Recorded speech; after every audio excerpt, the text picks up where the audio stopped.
Olá, amigo ligado na programação da TVT e você que nos assiste por um dos nossos distribuidores ou pela internet. Estamos começando esta nova edição do programa Brasil Consciência, uma realização do SINDCT, o sindicato que você sabe representa os servidores públicos federais do INPE, do DCTA, do CEMADEM e da Agência Espacial Brasileira. E no programa de hoje a gente vai falar sobre a possível venda da Avibraz para o grupo chinês Norinco. Saiba todos os desdobramentos deste possível negócio e quais as possíveis implicações para o Brasil caso isso realmente aconteça. Mas antes, informação exclusiva aqui do Brasil Consciência, obtida na última quarta-feira. A Aeronáutica, por meio do Instituto de Aeronáutica e Espaço, o IAE, anunciou novo adiamento para o projeto VLM. O teste com o motor S50, que seria realizado neste mês de junho, foi adiado para o primeiro semestre do próximo ano, 2025. Este adiamento não estaria programado e teria sido decorrente da situação da Avibraz. Veja as informações que nós temos até o momento. A informação foi transmitida por e-mail da seção de comunicação social do IAE. Na mensagem assinada pelo tenente Falcão, o IAE informa que planeja a realização do segundo tiro em banco do motor S50 para ocorrer no primeiro semestre do próximo ano.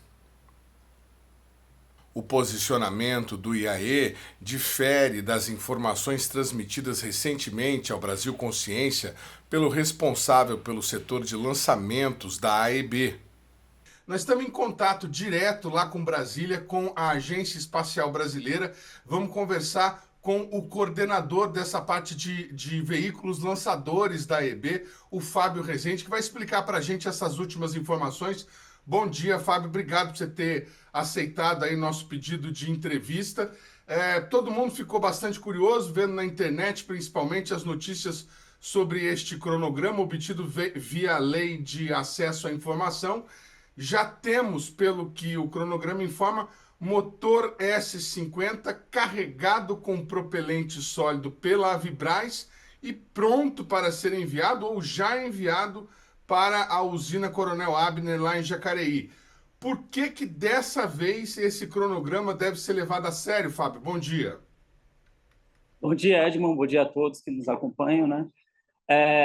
Primeiramente, falar sobre esse projeto é uma satisfação muito grande e também uma forma de prestar conta à sociedade, que está aguardando esse projeto há muito tempo. E questões de cronograma, primeiramente, é importante lembrar que é um processo interativo, é um processo dinâmico e é flexível sempre. Então, sempre que é possível, o Instituto de Aeronáutica e Espaço, junto com a AEB, a Avibraz e todos aqueles envolvidos, a UDLR também, nós estamos sempre trabalhando e atualizando o cronograma, né? Esse último cronograma a gente recebeu agora em janeiro e com a excelente notícia que o carregamento foi feito e que agora precisa ser levado à usina Coronel Abner, né? Então, quando a gente coloca aquelas datas, é importante lembrar o seguinte: com o passar do tempo, a equipe do IAE e as outras demais equipes dos envolvidos estão cada vez mais experientes. Então, um cronograma que lá no passado colocava uma data prevista, no passar do tempo a gente vai vendo a complexidade do processo, vamos vendo também as necessidades de mais atividades que não anteriormente estavam previstas, gargalos. Então, com o passar do tempo, a gente já vai prevendo melhor e vai mitigando os riscos. Então, a tendência é que a gente vai sempre convergindo melhor para as datas, né? Então, essas datas estão bem próximas da realidade. Provavelmente agora em março, ainda em março, nós receberemos novas atualizações do IAE. Então, o que eu posso dizer é que as datas de janeiro ainda estão valendo, que foi divulgado em janeiro, né? Previsto para o teste em banco agora em junho. Esta não é a primeira vez que o programa VLM sofre atrasos desde que o Brasil Consciência começou a abordar o tema. Segundo informações preliminares obtidas pela nossa reportagem, o principal motivo para o novo adiamento teria sido a situação da Avibraz. Muito bem, e o programa Brasil Consciência recebeu essas informações durante a última semana e está buscando novos esclarecimentos junto à Agência Espacial Brasileira. Enquanto isso, a gente discute a possibilidade da Avibraz ser vendida para um grupo estrangeiro. Desta vez, são os chineses da Norinco que apresentaram uma proposta de aquisição de 49% do capital da empresa. A pergunta é: vale a pena vender a nossa principal indústria bélica neste momento em que o mundo vive diversos conflitos? Foi essa a pergunta que a gente fez a dois especialistas em indústria bélica nacional e a gente mostra para vocês algumas das principais respostas que eles nos deram. A impressão que transmite é de que há uma plaquinha de vende na porta da Avibraz, tamanha quantidade de grupos internacionais que já fizeram proposta. E agora a gente tem essa possibilidade da compra por um grupo chinês, né, que está do outro lado da OTAN. Como é que o senhor vê essa questão da venda da Avibraz? O que o senhor acredita que tenha sido preponderante para que a empresa chegasse nessa situação de recuperação judicial e uma dívida de 700 milhões? Bom dia. Bom dia. Assim, só uma breve correção, assim, em relação a essa dependência que a Avibraz possui, né, do governo. Em relação à receita da Avibraz, né, historicamente, o governo brasileiro, sempre geralmente foi pequena a importância dele, das aquisições das Forças Armadas, pra receita da Avibraz, né. Ela sempre se dedicou muito, ao mercado de exportações, né, no mercado da indústria bélica de exportação, respondendo ali entre 80% a 90%, dependendo do período histórico, pelas receitas da empresa. Mas o governo é muito importante no sentido do desenvolvimento desses, equipamentos, enfim, desses meios, né. Por exemplo, agora o próprio Astros 2020, né, que vem sendo desenvolvido por ela, já em fase final de desenvolvimento, né, o governo, apoiou, esses projetos, seja o Ministério da Defesa, seja por, enfim, instituições de financiamento do Ministério da Ciência e Tecnologia, como a FINEP, por exemplo, e o BNDES sempre apoiando, inclusive as exportações são apoiadas, pelo BNDES, então você vê aí uma importância, do Estado para a Avibraz, embora a questão do poder de compra em si, não seja, enfim, tão importante assim, embora exista essa importância também, né, entre 10 ali a 15%, desse financiamento, né. Ela é uma empresa que historicamente se apoia nas exportações de armamentos, o sistema Astros 2, como você, bem mencionou, foi um sucesso de exportações, conseguiu exportar inclusive para países como a Arábia Saudita, que tem um exército extremamente criterioso para importações, além, enfim, de outros países como Malásia, como Catar, né, com um sistema de artilharia por foguete que é, enfim, muito, avançado em relação aos, concorrentes externos, né. Ele é enfim, um dos poucos, tipos de armamentos em que o Brasil está ali no estado da arte, né, ele está, entre os melhores, com esse sistema Astros, inclusive mais recentemente com essa capacidade, de desenvolver, né, de ter desenvolvido um míssil balístico, um míssil, desculpa, balístico não, mas um míssil tático, com alcance de 300 quilômetros, para exportação. Você acredita que ele tenha mais do que 300 quilômetros de alcance? Já que o Brasil, ele carrega esse título, né, de 300, MTC-300, porque o Brasil é signatário do MTCR, que é um regime que proíbe ele, né, ele se autoproíbe de exportar, armamentos que tenham alcance, mísseis que tenham alcance maior do que 300 quilômetros, né, mas para uso interno pode, enfim, então existe uma importância tática e estratégica muito relevante da Avibraz para a nossa estratégia nacional de defesa. O problema é que a empresa, ela tem um histórico complicado financeiro, né, enfim, 93, assim como boa parte das empresas de defesa, ela entra em crise, né, você tem o fim da Guerra Fria, o mercado de armas é inundado pelos estoques da União Soviética, mas também pelo estoque das potências europeias, até dos Estados Unidos, que passaram a não ter mais por que ter estoques tão grandes de armamentos, né, então isso tornou muito barato a aquisição de armamentos, sofisticados no mundo todo. né, em empresas de países periféricos, como né, o Brasil, em que as Forças Armadas não têm condições de sustentar essas empresas, enfim, acabaram entrando em crise. A gente teve a Engesa, né, entrando numa crise severa e falindo, por exemplo, né, que produzia blindados, enfim, a própria Embraer, né, tendo uma série de problemas, chegando até o processo de privatização, enfim, uma série de problemas que essas empresas tiveram, e a Vibraz também esteve, mas conseguiu se manter, conseguiu sustentar, né? Em 2010 ela entra em recuperação judicial também, mas ali, inclusive, com o apoio do governo no desenvolvimento do Astros 2020, ela conseguiu se recuperar, e na gestão, inclusive, do Samir Hassuani, né, que tinha ali, enfim, uma capacidade técnica muito importante, fez com que a Vibraz vivesse um período de crescimento muito relevante, assim, ao ponto, né, eu até mencionei essa importância das exportações para a Vibraz. Entre 2015 e 2016, você tem uma crise econômica severa no país, e a Vibraz está num processo de crescimento de receitas muito relevante, né? O problema é que o Samir Hassuani sai, entra o herdeiro, né, do João Verde, que foi o fundador da Vibraz, né, que é o João Brasil.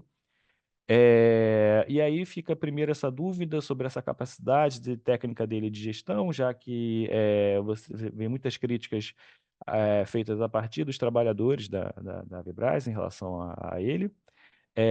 Mas também o que a Vibraz culpa pela crise atual dela e então, pela recuperação judicial atual, foi a crise do Covid-19. Como ela é muito dependente de exportações, ela alega que pelas exportações no mercado de defesa serem feitas a partir de negociações pessoais, né, feitas pessoalmente, né, você não pode negociar um armamento, um produto estratégico por WhatsApp, né, enfim, por telefonema, você tem que ir lá pessoalmente.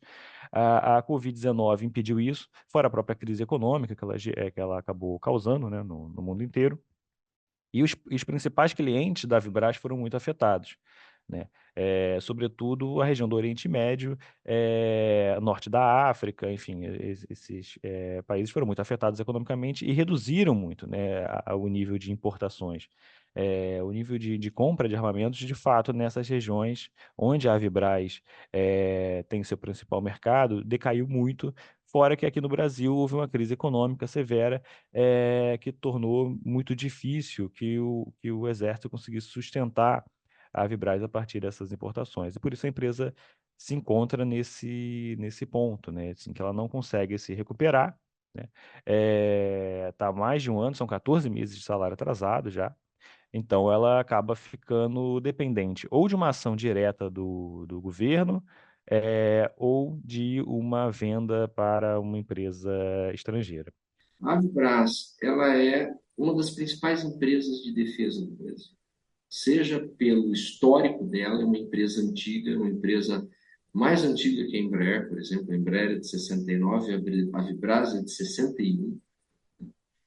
É uma empresa diversificada, atua em diversos setores, particularmente no setor espacial, uma empresa muito importante. Então, quando nós falamos em Vibraz, todos pensam em defesa, mas a Vibraz sempre teve e tem uma participação importante no nosso programa espacial. E uma empresa que, digamos assim, se eu colocar a Embraer como uma grande empresa de defesa, eu tenho mais duas empresas aí, uma privada, que é a CBC, e a Indel, que é estatal na área de munições. Nós temos, tirando aeronaves e munições, a Vibraz é a maior empresa de defesa brasileira. Se nós pensarmos, é a empresa que produz particularmente os sistemas de artilharia. Infelizmente, né, por conta da guerra, nós temos acompanhado a importância dos sistemas de artilharia em conflitos, por exemplo, como o conflito da Ucrânia, que nós temos há mais de 2 anos, onde é basicamente um conflito onde a artilharia tem um papel central. Uma preocupação muito grande, por exemplo, dos países da Europa, né, em se rearmarem em artilharia. E artilharia, no caso da Vibraz, os sistemas Astros de artilharia são sistemas bastante sofisticados, bastante complexos, que vem sendo atualizado, apesar de ser um sistema que foi desenvolvido nos anos 80, é um sistema que vem passando por grandes avanços, por grandes atualizações. E, além do próprio sistema ASTO, se nós pensarmos no Avibras hoje, ela tem dois outros programas importantíssimos que ela participa. Um é o do míssil de cruzeiro. O que é um míssil de cruzeiro? Aí já não passa a ser um foguete no qual tem um percurso balístico, né, para atingir determinadas áreas, mas um míssil que atinge um alvo específico a longa distância. Né? O míssil de cruzeiro que o Brasil está desenvolvendo é um míssil com um alcance de pelo menos 300 quilômetros. A propulsão, inclusive, é uma propulsão não de combustível sólido, mas sim de uma mini turbina, uma pequena turbina de propulsão. Os mísseis de cruzeiro hoje são armas, estão entre as principais armas estratégicas não nucleares que nós temos hoje. Se eu pensar numa arma não nuclear, com certeza os mísseis de cruzeiro estão entre as principais. Podem ser lançadas de aeronaves, podem ser lançadas do solo, podem ser lançadas de navios. Então, é uma importância muito grande e está sob a responsabilidade da Avibras o desenvolvimento, juntamente com o Exército, desse míssil. Um outro programa que não é militar, mas tem o seu rebatimento e tem a sua importância também, se nós analisarmos na área militar, é a participação da Avibras no programa espacial. Ela é a empresa responsável, basicamente, pelo produzir os propulsores, isto é a empresa-chave no desenvolvimento dos nossos veículos lançadores de satélite ou de microsatélite que o Brasil vem ter. O acesso ao espaço brasileiro está na mão do acesso ao espaço. É o nosso calcanhar de Aquiles do programa. E o Brasil temos bases. Qual que era o projeto inicial do Brasil? A Missão Espacial Completa Brasileira. Lançar um satélite brasileiro por um foguete brasileiro de uma base brasileira. Isso deve ser, espero que esse seja, né, essa missão que ainda não atingimos desde os anos 80. A base nós temos duas boas bases, principalmente a base de Alcântara. Nós temos satélites desenvolvidos no Brasil, mas ainda não conseguimos fazer a etapa do foguete, que é exatamente onde a Avibras se encontra. Então, a Avibras ela é uma empresa que ela tem uma importância muito grande, uma empresa, como eu falei, que tem uma palavra tradição, parece algo assim histórico, um título nobiliário, não, tradição no sentido de ser uma empresa que tem uma cumulatividade tecnológica durante mais de 60 anos. Então, nós estamos falando de uma empresa que se desenvolveu, que participou do mercado internacional, que ganhou conhecimento não só tecnológico, mas também conhecimento de negociação, de assistência técnica, de poder negociar com os países. Essa empresa está sendo tratada como um imóvel desocupado, né, onde eu coloco uma placa de vende-se, né? Ou se eu fosse, porque talvez eu não sei, né, geralmente as padarias, você não coloca muito placa de vende-se, você faz outro tipo de negociação, mas parece que nós estamos mais perto de um imóvel desocupado, colocando uma plaquinha de vende-se, dada a situação que ela tem.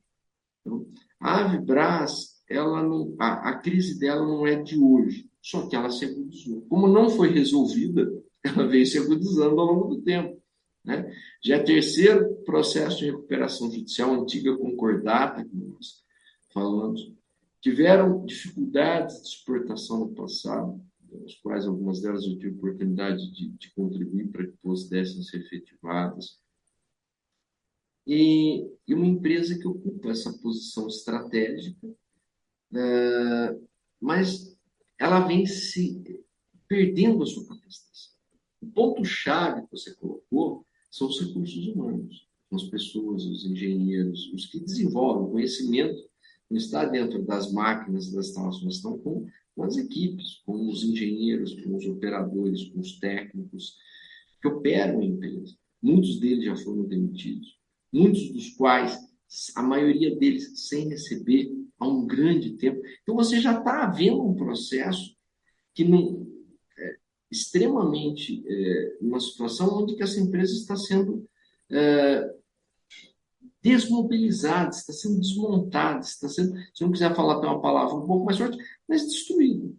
Ela está no processo de uma empresa que está sendo desmobilizada, destruída ao longo do tempo. Toda a sua capacitação tecnológica, capacitação administrativa, etc., ela vem sendo. E, além disso, o que ocorre? A Avibraz, por conta disso, ela acumulou bastante dívidas que, se não estão chegando próximo do patrimônio, pode ser até que já tenham passado do patrimônio da própria empresa. Né? Então, ela está numa empresa com dívidas severas. Ela tem limitações bastante sérias na área administrativa. Então, é dessa empresa que nós estamos falando. Só que nós estamos falando de uma empresa que, né, não produz pão, não produz sapato, mas produz o quê? Produz empresa-chave, como eu coloquei, pelo menos em 3 programas. E tem uma capacitação, se ela for colocada, para alavancar para outras áreas. O programa Brasil Consciência vai para um rápido intervalo, mas a gente segue falando sobre a crise na Avibraz e a possibilidade de venda para os chineses. É um instante só, não sai daí.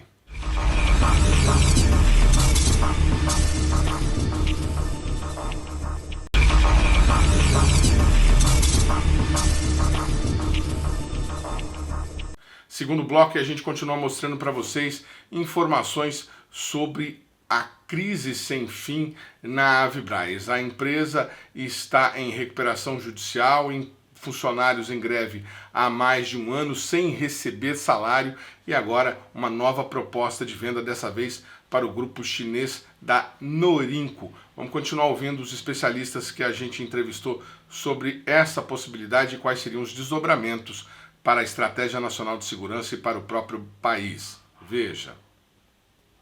Quer dizer, enquanto o mundo busca se rearmar por conta de um contexto geopolítico crescentemente incerto. Por que incerto? Eu não sou analista geopolítico, mas o fato é simples. Nós temos uma potência hegemônica, Estados Unidos da América do Norte. Desde que eu tenho uma potência hegemônica, como foi Portugal no século XVI, Inglaterra no século XIX e Estados Unidos no pós-guerra, eu tenho uma Pax. Né? A Inglaterra falasse a Pax britânica no século XIX, a Pax americana do pós-guerra. Eu tenho uma nação que manda, hegemônica, o mundo, de alguma maneira. O que nós estamos vendo agora? Uma mudança. Não é de hoje. Uma mudança o quê? De uma contestação da hegemonia estadunidense pela China. Uma contestação muito mais forte do que foi a contestação da União Soviética. A União Soviética fez uma contestação do ponto de vista militar. A China está fazendo uma contestação do ponto de vista militar, econômico e geopolítico. Então, e uma contestação dentro do jogo do capitalismo, que é muito mais complexo. É uma contestação hegemônica, onde eu estou mudando o eixo mais do que até Estados Unidos e China, eu estou mudando o eixo do Atlântico Norte para o Pacífico. Né? O Atlântico Norte ele é hegemônico desde as grandes navegações. Desde que você estrutura os estados nacionais, os primeiros estados nacionais, e começa a avançar, a Europa passa a ser hegemônica. Portugal, Espanha, Holanda, Inglaterra. E podemos falar que Estados Unidos, de alguma maneira, é a Europa do outro lado do Atlântico. Vamos à Inglaterra. Então, o nível de contestação de mudanças que nós estamos tendo e verificando na sociedade, juntamente com uma dinâmica tecnológica bastante avançada, gera essas incertezas. Incertezas essas que não ficam apenas no plano da retórica. Em alguns casos, essa incerteza está se passando para o plano do conflito de fato. O caso da Ucrânia, o caso dos conflitos Gaza e Israel, que tem se acirrado muitíssimo, e outros tantos conflitos aí que estão muito mais latentes e com risco de se tornarem efetivos. Então, nesse mundo de conflito, nesse mundo de incertezas, onde os países buscam né? Os países que eram pacíficos, como a Suécia, a Alemanha, países até então que tinham uma estrutura de defesa, mas eram países pacíficos, que procuravam gastos relativamente baixos em defesa.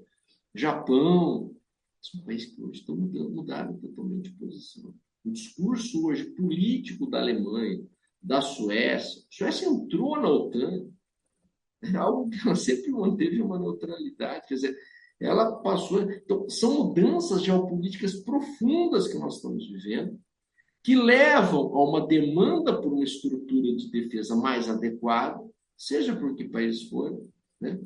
Por exemplo, vou pegar, não precisa ficar só nos países líderes, né? Poucas semanas saiu a encomenda da Força Aérea Portuguesa pelos aviões de caça F-35. A Força Aérea Portuguesa é um avião de caça de quinta geração. Eu que acompanho, a expectativa de que Portugal trocasse os aviões foi só daqui a talvez 5, 10 anos. Fizeram a compra agora, porque existe um conflito. Enquanto isso, o Brasil não se o Brasil está exatamente na contramão. Nós estamos na contramão do mundo, como se nós estivéssemos em outro planeta, talvez, não sei, em algum outro planeta onde não exista conflito, um planeta tranquilo, onde não há, mas nós estamos na América do Sul. Opa, os conflitos não são específicos aqui. Temos diversas, né, Venezuela, Argentina, né, seja para que lado for, para, né, dito do espectro ideológico, mas começam a surgir incertezas bastante grandes. Enquanto isso, o Brasil faz o quê? Reduz o seu orçamento de defesa. Reduz. Reduz não só no sentido de volume, mas reduz no sentido percentual.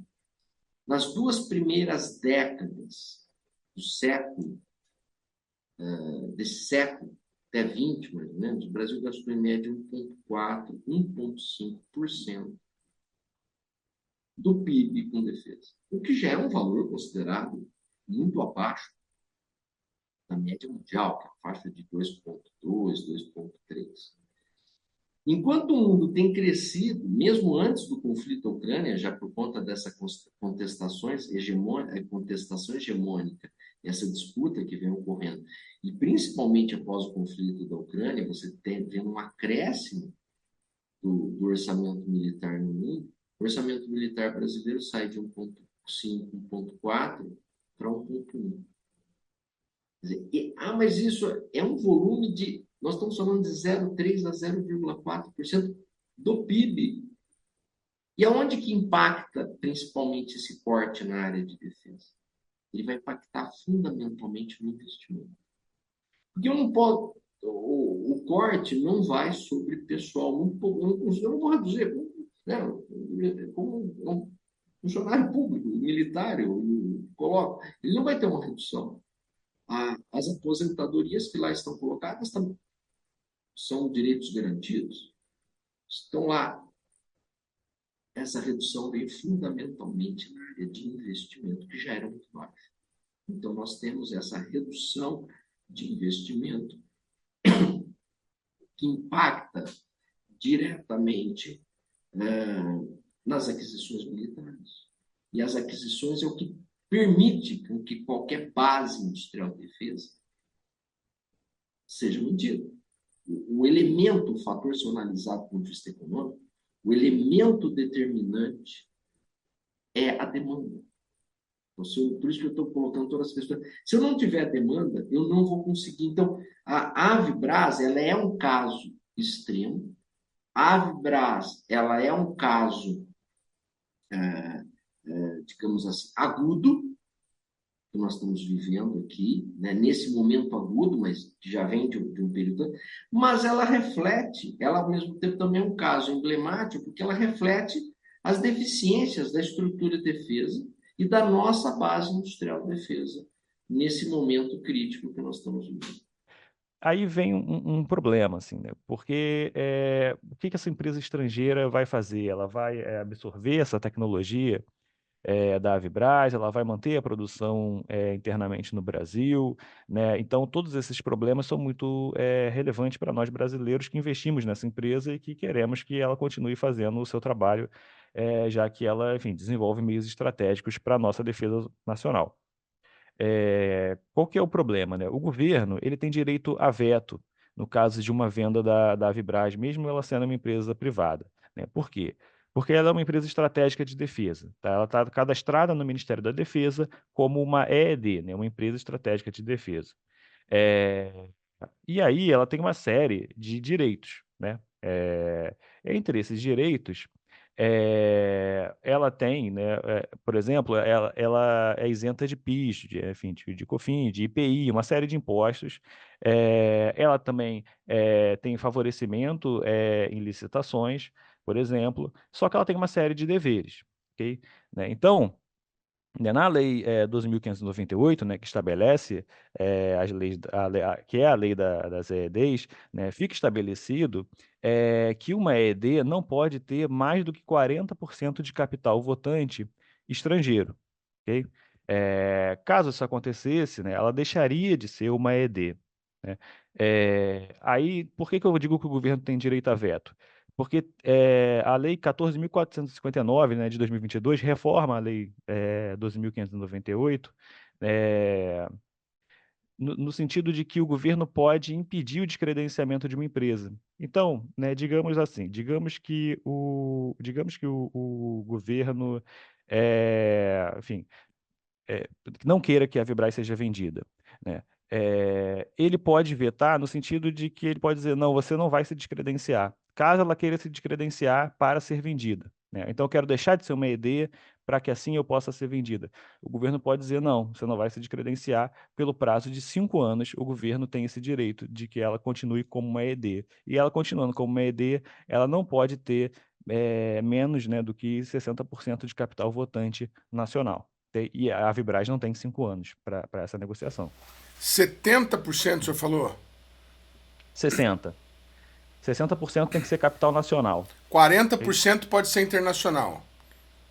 Sim, mas isso de capital votante, né? Porque, por exemplo, o Edge Group do Emirados Árabes Unidos, ele adquiriu 49% da Condor, que é uma empresa de armamentos não letais, uma multinacional brasileira, adquiriu 49% da SEAT, que pegou a parte de mísseis da Mectron, que pertencia ao Odebrecht. A Odebrecht, por conta da Lava Jato, entrou numa crise severa, e acabou vendendo, né, a parte de comunicação dela para a Aeroeletrônica, que é uma subsidiária da Elbit, uma empresa israelense, e a parte de mísseis, como grande parte da inteligência, da propriedade intelectual desses armamentos pertencia às Forças Armadas, ficou com a SEAT, que é uma empresa que é nova e que, enfim, foi criada ali pelos engenheiros remanescentes da Mectron.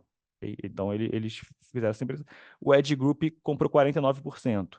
Tá, mas por quê? Se são EEDs, como é que um grupo estrangeiro, uma estatal estrangeira, compra 49%? Provavelmente, o máximo é 40% de ações ordinárias, de capital votante. Né? Provavelmente é isso. Ok? É, Em relação a ações preferenciais, né? Então, se é a questão da distribuição dos lucros da empresa, isso não é tratado na lei das EEDs. O que se trata é o capital votante, né? Enfim, tem que ser nacional até 60%. O limite é 40%. Então, eu não sei, não se divulgou exatamente como foi feita essa negociação, mas provavelmente 60% do capital votante ainda é nacional nessas empresas. E aí fica a dúvida sobre o que essas empresas que querem adquirir a Vibraz vão fazer nesse processo de aquisição. Né? Porque a Defentex, ao que tudo indica, queria uma aquisição total da Vibraz, tá? O que não seria possível pela lei das EEDs caso o governo vetasse. Além disso, o que ela iria adquirir se ela comprasse a totalidade e ela deixasse de ser uma ED? Porque a propriedade intelectual de boa parte desses desenvolvimentos da Vibraz pertencem ao Estado brasileiro. Não poderiam ser desenvolvidos em outro país, né? Então ela quer absorver os engenheiros da empresa, enfim, os recursos humanos da Avibraz, ou, enfim, o que ela é capaz de produzir que não esteja com a propriedade intelectual vinculada ao governo. Então ela iria tirar a produção do Brasil, ela alega que não, mas, enfim, se ela quer uma compra total, deixar de ser uma ED, ficaria já mais complicado. Isso não fica claro, mas a princípio a Defentex parecia que queria uma aquisição total. No caso da China, dessa empresa chinesa, Norinco, é uma empresa estatal, já é bem diferente o tipo de aquisição, porque a Norinco ela parece ter interesse em transformar a Vibraz num polo ali de exportação, de produção ali no Brasil. Porque o interesse da Norinco na tecnologia da Vibraz deve ser muito pequeno. Assim, a China já possui capacidade militar e capacidade de produzir meios mais sofisticados do que a Vibraz vem desenvolvendo. A própria Norinco desenvolve mísseis que o Brasil ainda não é capaz de desenvolver, enfim, mísseis anticarro com guiamento autônomo. O Brasil desenvolve com guiamento a laser, por exemplo, na CIAT, né, que eu mencionei. Então, enfim, acredito que o interesse não seja tecnológico como é o da Defentex e da Austrália. Okay? A Austrália recentemente reviu a sua estratégia nacional de defesa, colocando a China como principal, inclusive, adversário e colocando a necessidade de desenvolvimento de artilharia por mísseis e foguetes para se proteger de um avanço chinês. Né? Inclusive, nessa estratégia nacional de defesa nova da Austrália, eles alegam que deve-se desistir de uma série de programas militares para destinar recursos para o financiamento da produção de mísseis e foguetes autônomos. Né? O governo da Austrália diz isso. Provavelmente a Defentex viu ali um nicho de mercado importante, seguindo a estratégia de defesa da Austrália, e quis essa aquisição. Mas o próprio governo da Austrália não apoiou, né? Não apoia essa compra da Vibraz, e por isso ela não está conseguindo finalizar essa compra, que ela tem aí até o final do mês para ter exclusividade ali, enfim, de exercê-la. Porque o governo parece estar satisfeito com, com as subsidiárias das empresas americanas e britânicas que tem na Austrália e que produzem ali, né, o sistema HIMARS, né, como a Lockheed Martin, Raytheon, a BAE Systems, né, e que alguns desses meios são desenvolvidos em conjunto com a Austrália. Né, o míssil Precision Strike, né, tem 500 quilômetros ali de alcance.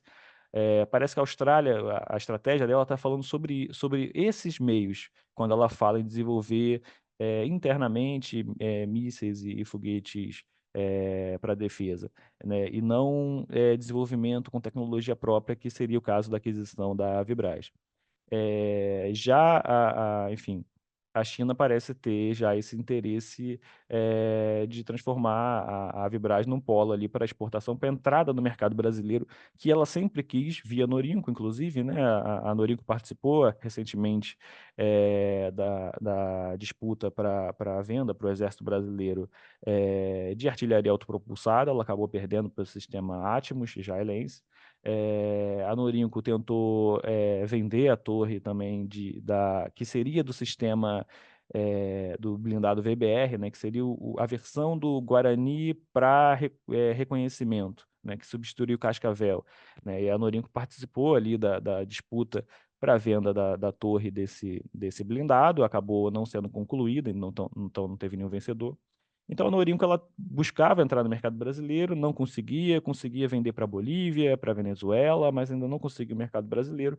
Pode ser a grande chance dela de conseguir. Né? Então eu vejo a estratégia chinesa muito vinculada a isso, enquanto a Defentex querendo seguir na estratégia australiana, já pensando na absorção de tecnologia para a produção de meios internos. O programa Brasil Consciência vai para um rápido intervalo e a gente continua na sequência discutindo a crise da Vibraz.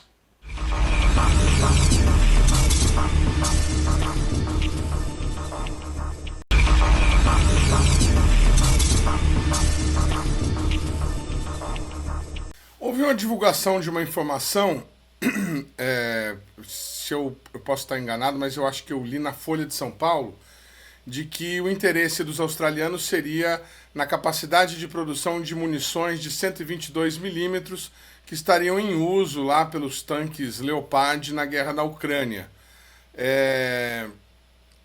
E a gente também tem informações que foram vinculadas antes de que a China teria muito interesse geopolítico na América do Sul e por isso teria participado, por exemplo, recentemente da tentativa de vender jatos para a Argentina no lugar dos F-16 usados que eles compraram.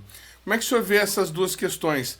Além do interesse econômico da Norinco, haveria o interesse geopolítico da China de expandir aliados aqui na América do Sul ou incomodar no quintal norte-americano? E essa questão da munição, porque há uma vedação da venda de munição para países em guerra. Então, esse teria sido o motivo da Defentex não levar adiante o negócio. O senhor vê como plausível essa questão e qual é o pensamento que o senhor tem a respeito dessa vedação de venda para países em guerra? Porque se os australianos tinham interesse, a própria Vibraz poderia vender, né?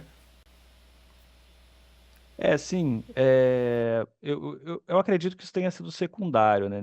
Que, enfim, o governo australiano teria visto isso de uma forma negativa, já que teria esse interesse de exportação para a Ucrânia, né? Eles vêm, enfim, exportando meios para lá, né? Drones para utilização no esforço de guerra ucraniano. Agora, vejo como algo mais secundário entre os motivos que levaram a Austrália a não realizar, né, essa aquisição. Agora, a Norinco, com certeza, né, o governo chinês tem interesse total geopolítico dessa entrada na América do Sul, que é muito complicada, porque se você tem forças armadas dependentes de meios ocidentais por tanto tempo, é muito difícil você se readaptar a novos armamentos, né? Mesmo em casos, por exemplo, o Brasil adquiriu o helicóptero Mi-35, né, russo,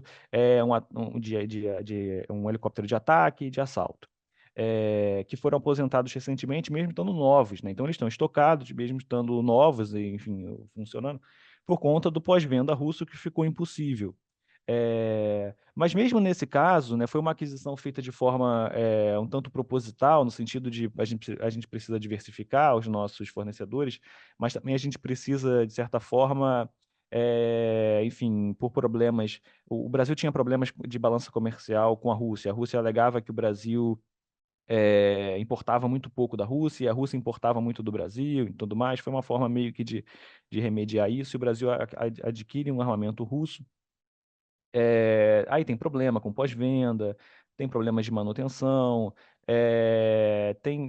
por exemplo, a aviônica dele, boa parte era israelense, né? Ou seja, teve que se adaptar aos pilotos brasileiros, então tiveram ali uma série de problemas, já que os militares brasileiros estão adaptados a utilizar meios ocidentais, né?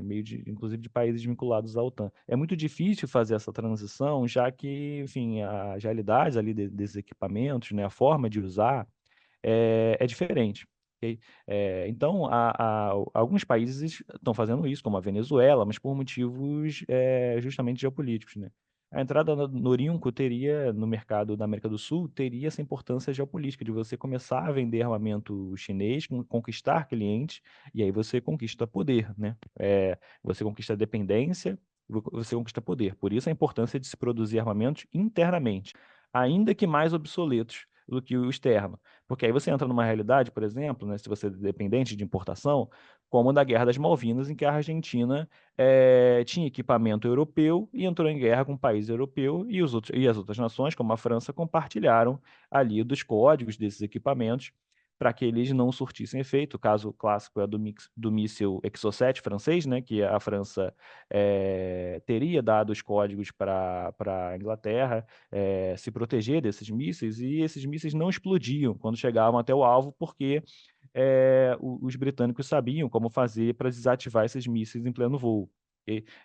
Inclusive, a única fragata inglesa que foi afundada no conflito, ela foi afundada por um míssil Exocet, mas porque o motor do míssil causou um incêndio na fragata e ela afundou. Mas ela não explodiu, né? O míssil não explodiu. Ok? Então, você depender de armamento externo, e chega num conflito, você, além de ter esse fato, né, como o da Guerra das Malvinas, em que há um compartilhamento de como lidar com aquele armamento pelos aliados, você ainda não tem de quem comprar. né? Porque a França não ia vender mais armamento, a própria Inglaterra não ia vender mais armamento, obviamente, já que estava em guerra com a Argentina, então você não tem de quem comprar, né? Você teria que comprar, então, da União Soviética, só que você não sabe usar esses armamentos, você não está adaptado a eles. Por isso a importância da produção nacional. A Norinco, então, vem buscando também essa exportação, é uma estatal, ela pertence ao governo chinês. Nesse sentido, você, ao vender armamento, você vende poder também, né? Você está vendendo a sua capacidade ali de dissuasão e a sua capacidade de manter o outro país dependente, enfim, de si mesmo, né? Então, no caso da Argentina, por exemplo, né, você mencionou a compra dos F-16. A China vinha há bastante tempo tentando vender o JF-17 para a Argentina, né? Um caça similar ao F-16, mas mais recente, né? Provavelmente mais avançado até do que esses que ela vai adquirir de segunda mão ali da Dinamarca. Enquanto a venda do F-16 tem a ver com isso, né? Um esforço geopolítico, né? Um esforço de manter ali a Argentina como um cliente de armamentos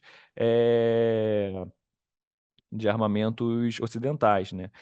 Um caso interessante também envolvendo a Argentina é que o Super Étendard, né, o caça de ataque francês que os argentinos adquiriram de segunda mão recentemente, eles vão ser doados agora pelo governo Milei para a Ucrânia, porque esses caças não conseguiam voar, já que eles eram dependentes, o sistema de ejeção, né, ejetável do piloto, era dependente de produtos vindos da Inglaterra, okay? Do Reino Unido, né? E o Reino Unido veta a venda de armamentos para a Argentina por conta desse conflito. Então a Argentina adquiriu recentemente esses caças de segunda mão da Argentina, desculpa, da França, mas não conseguiu utilizá-los, porque tinha essa dependência para utilizar o sistema de ejeção, tinha essa dependência da Inglaterra, né? E agora a solução que eles buscaram foi a doação ali para a Ucrânia, uma venda, entre aspas, ali para o governo ucraniano desses caças. Então, assim, essa dependência é muito relevante e a compra de produtos chineses faria com que a Argentina voltasse a ter capacidade de ataque, inclusive das Malvinas, sem ter esse constrangimento, né, esse empecilho desse armamento não funcionar quando chegasse a hora, já que o armamento chinês funcionaria. Mas, por questões geopolíticas, a gente vê que houve uma movimentação para que se mantesse ela como cliente de produtos ocidentais. Por que que uma empresa chinesa, e a China tem uma capacitação militar muito grande, talvez outras empresas que estavam interessadas por quê na Avibras? Algumas pela capacidade produtiva, outras pela capacidade tecnológica, né? Outras para entrar no mercado brasileiro. No caso que foi colocado, pelo menos é o que está na imprensa, e é o que tudo, pela lógica, entende, que o interesse da Norinco, da empresa chinesa Navibras, seja dentro de um amplo acordo de defesa com o Brasil. Não é tanto tecnológico, eles têm as tecnologias que a Navibras tem, eles já têm essa tecnologia, eles não precisam da Navibras para ter. Eles têm estrutura produtiva muitíssimo maior, eles também não precisam da estrutura produtiva. É muito mais um interesse no mercado brasileiro, eu diria mais até do que o mercado, uma questão de um acordo, de um amplo acordo de defesa com o Brasil. Isso está discutido. O Brasil quer um amplo acordo de defesa com a China, ou com os Estados Unidos, ou com quem quer que seja. Qual a lógica que nós temos? Né? Eu acredito que no mundo em conflito, o Brasil tem um grande privilégio, que é o privilégio de poder permanecer neutro, de poder não escolher lado. Porque ao escolher lado, eu estou escolhendo o lado de um ou do outro, e não nosso. O ponto-chave do Brasil é se manter o mais neutro possível, escolher o nosso lado. Eu não estou defendendo, criticando pela empresa chinesa ou americana. Para mim, ambos os lados, ou quaisquer outras empresas, vão ter os seus interesses. Interesses esses que não são os nossos. Nós temos que defender o nosso interesse. Então, uma empresa dessa ser parcial ou totalmente desnacionalizada é algo surrealista. No mundo, parece que não estamos vendo o mundo que nós estamos inseridos. Ou o Brasil não está ocupando a posição que ele tem que ocupar dentro do mundo. O Brasil é uma das maiores economias. A capacidade que o Brasil tem de recursos naturais, de recursos humanos, de desenvolvimento. O Brasil é um centro de alimentos, é um centro de energia, uma capacitação tecnológica em diversas áreas. Vejamos aí a Embraer. Nós temos que ter o nosso lado. Né? Eu acredito que nesse ponto, um país que eu respeito é a Índia. A Índia tem um lado dela. Olha, eu negocio com a China, eu negocio com os Estados Unidos, negocio com a Europa, faço um acordo com... Mas o lado da Índia, ela está defendendo e procurando dentro de inclusive econômico, de um plano nacional de desenvolvimento, de uma estratégia nacional, muito bem, que está se mostrando muito bem sucedida ao longo das últimas décadas. Então, no caso brasileiro, ainda mais numa área tão estratégica como defesa, o Brasil não assumiu, olha, nós precisamos dessa empresa estratégica para nós. E a partir daí, eu vou tomar as atitudes necessárias. Esse é o ponto.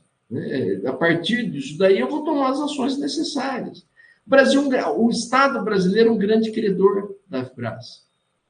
O próprio, um grande credor. Poxa, se você já é o demandante e você é um credor, você tem força. Mas vamos fazer o que? Estatizar a empresa. Olha, eu vou falar uma coisa que geralmente mercado, e como economista eu falo ultimamente um pouco palavrão.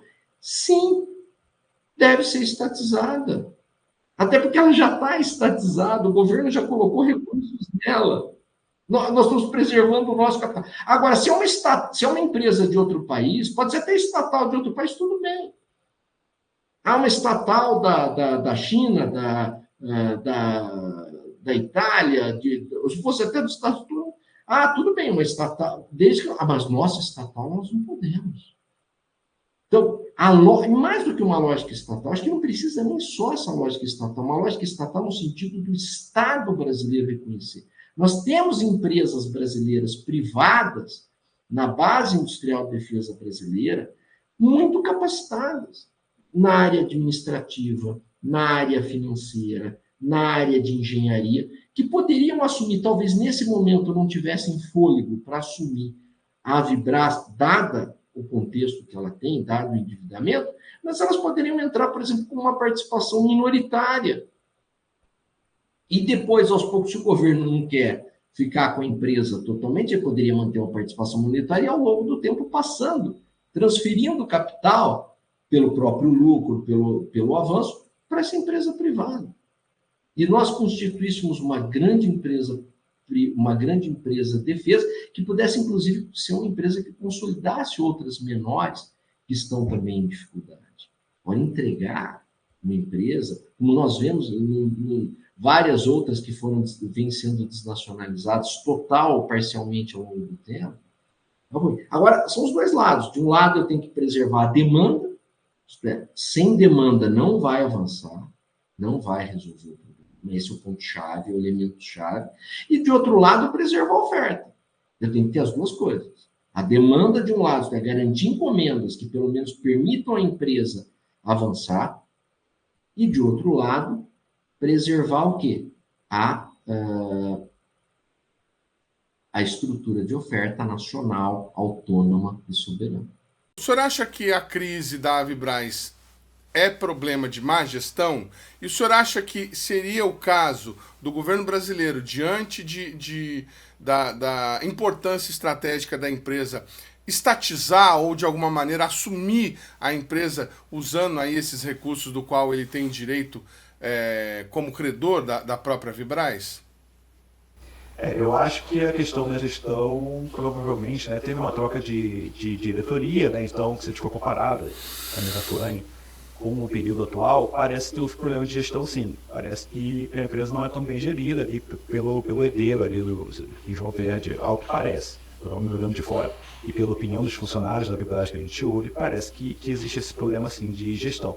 Se é nessa dívida o que é, Acredito que deveria ser, o governo deveria tomar providências. O governo sempre quis, por exemplo, trocar a dívida da Vibraz por ações. Isso é um conceito muito antigo. Se for pesquisado, você encontra desde muito tempo essa intenção do governo de adquirir parte da Vibraz a partir dessa dívida, né, mantendo essa dívida. Provavelmente o acionista não quer isso, ele quer, enfim, vender mesmo, quer os recursos.